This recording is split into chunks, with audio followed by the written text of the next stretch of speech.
जहान जी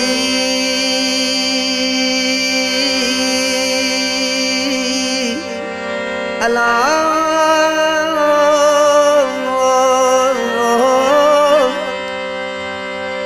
जदा जुड़ाई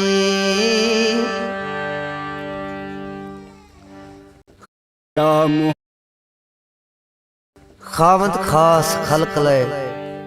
खावंद खास खल्क ले मुहम्मद मुकाई खावंद खास खल्क ले मुहम्मद मुकाई कलमो ते करीम ते चिट्टो चयाई कलमो ते करीम ते चिट्टो चयाई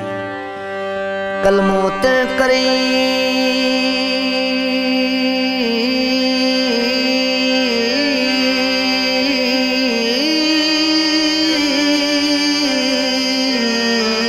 ते चिट्टो चयाई अना मौला व अंत महबूबी इं उताई अना मौला व अंत महबूबी इं उताई लिखी ॾिनाई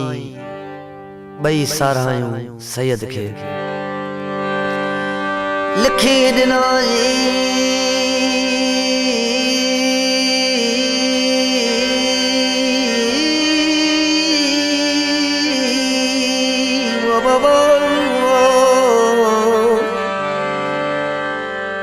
लिखे ॾिनाई ॿई सारायूं सैयद के